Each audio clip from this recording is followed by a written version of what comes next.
안녕하세요 유튜브 시청자 여러분, 제자르입니다. 코펜하겐과 바이에른 뮌헨의 챔피언스 리그 매치데이 2 경기가 있었습니다. 코펜하겐은 덴마크 리그에서 7승 1무 2패 21득 13실점으로 리그 1위, 바이에른은 분데스리가에서 4승 2무 20득 6실점으로 리그 3위 팀 간의 맞대결이라고 할 수 있었습니다. 양 팀의 챔스조 순위를 보면 바이에른은 1위, 코펜하겐이 2위에 랭크된 상황으로 독일과 덴마크 리그의 수준 차이가 났기 때문에 바이에른 뮌헨은 이겨도 본전, 무승부만 기록해도 욕먹는 경기라고 할 수 있었습니다. 이런 상황에서 독일 매체 키커에 따르면 대 리우트는 무릎 부상으로 통증이 여전히 심하고 무릎을 구부릴 수 없다고 전해지며 김민재가 선발로 나올 것이 확정되는 경기였습니다.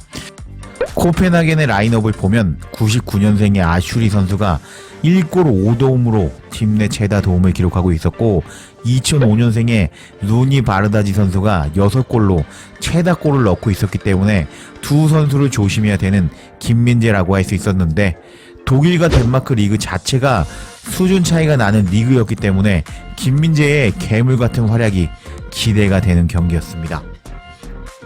그런 바이에른 뮌헨은 울레이치 키퍼, 알퐁소 데이비스, 김민재, 우파메카노, 마즈라우이, 뽀백, 킴미, 라이머, 코망, 무시알라, 사네, 케인의 4-2-3-1로 나왔습니다. 경기가 시작되었고 초반에 상당히 높게 압박을 거는 코펜하겐을 확인할 수 있었습니다. 2분에는 코펜하겐의 빠른 스로인을 헤더로 막아내는 김민재였고, 3분에는 코펜하겐의 코너킥을 헤더로 막아버리는 김민재였습니다. 그리고 그 다음 장면에서도 박스 안에서 공을 막아내는 김민재였고, 그렇게 코펜하겐의 초반 공세를 잘 막아낸 바이에른 뮌헨은 김민재를 중심으로 후방을 빌드업하는 모습을 보여줬습니다. 그리고 8분에는 무시알라의 박스안 슈팅이 나왔지만 수비 맞고 코너킥이 되기도 했습니다. 그리고 전반 10분 뒤에서 오른쪽으로 롱패스를 연결시키는 김민재를 확인할 수 있었는데, 오늘 김민재의 패신력은 좋아 보였습니다. 그리고 슬슬 공격하는 뮌헨을 확인할 수 있었는데, 전반 11분까지 통계를 보면 뮌헨이 점유율 63% 먹고 슈팅 1개, 코펜하겐이 슈팅 2개 날린 것을 확인할 수 있었습니다. 그리고 전반 16분 사네의 침투 패스를 받은 케인의 슈팅이 나왔지만 키퍼에게 막혔고 옵사이드였습니다. 그리고 23분 코펜하겐은 수비라인을 올린 바이에른을 상대로 뒷공간 침투 패스를 넣어주었는데요. 통과가 되었다면 키퍼와 1대1 찬스가 될 위험한 장면이었는데, 경기의 흐름을 잘 읽는 김민재가 영리하게 차단하는 모습을 확인할 수 있었습니다. 계속 공격이 안 풀리자 33분에도 높게 올라와서 최후방에서 패스를 뿌려주는 김민재를 확인할 수 있었고, 37분에는 더 높게 올라와서 패스를 지원해주는 김민재였습니다. 그리고 38분 김민재는 또 오른쪽으로 벌려주는 롱패스를 뿌려주었는데, 후방 사령관으로서 제 역할을 다해주는 김민재였지만 골을 넣지 못하는 뮌헨의 공격수라고 할 수 있었습니다.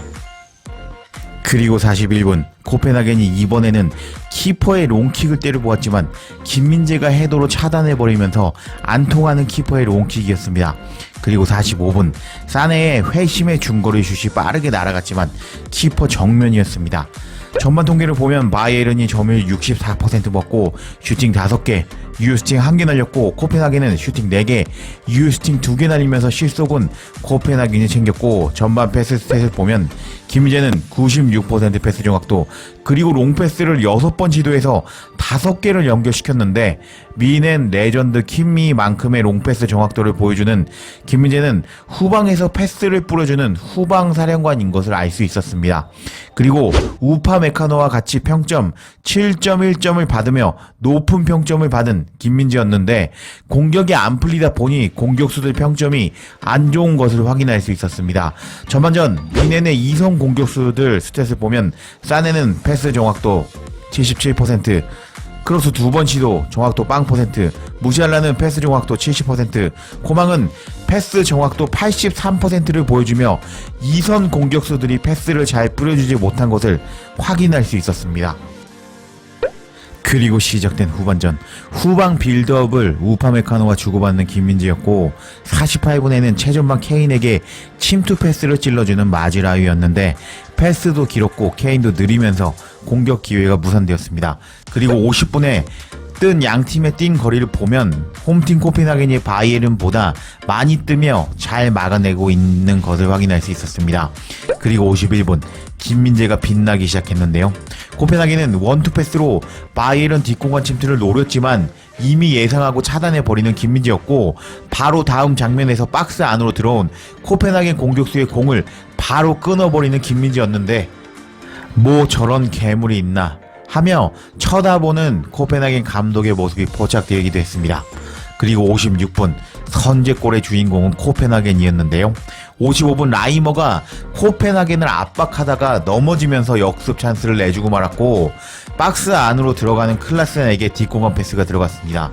그렇게 박스 안에서 슈팅을 때리는 클라센이었지만 김민재가 6탄방으로 막아버렸는데요.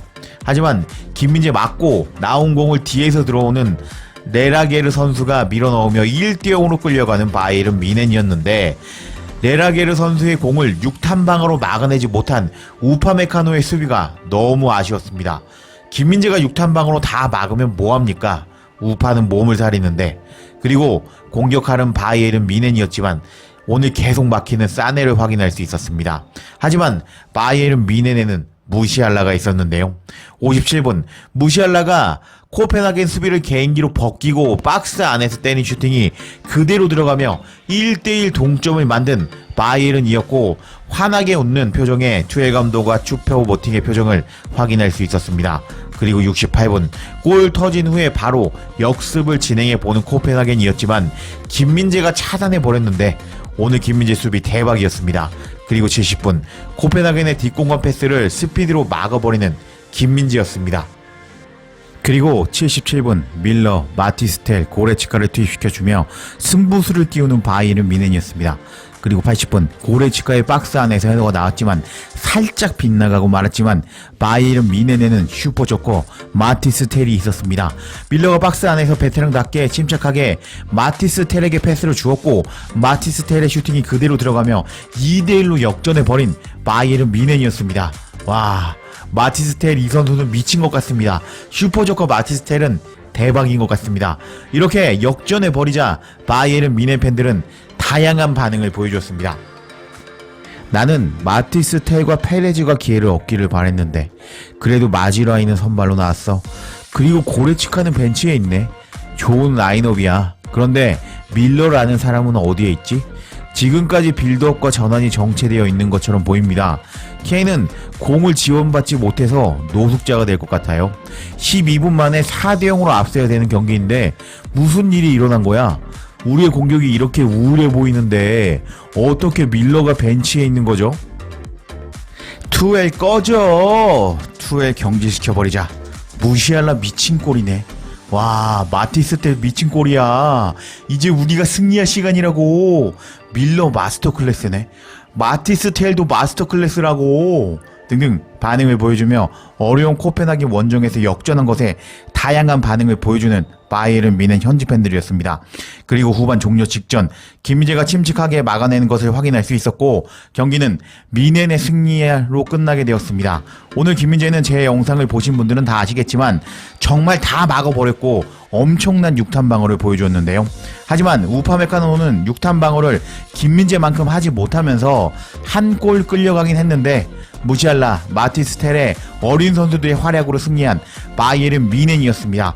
오늘 김민재는 소파스코어 7.7점, 풋몹에서는 평점 8.1점을 받으며 최고 평점을 받았고, 평점으로만 봐도 최고의 활약을 보여주었다는 것을 알 수 있었습니다. 미친 김민재의 바이에른 뮌헨이 챔스 우승하기를 기원하며 영상 마치겠습니다. 구독과 좋아요, 댓글은 사랑입니다. 감사합니다.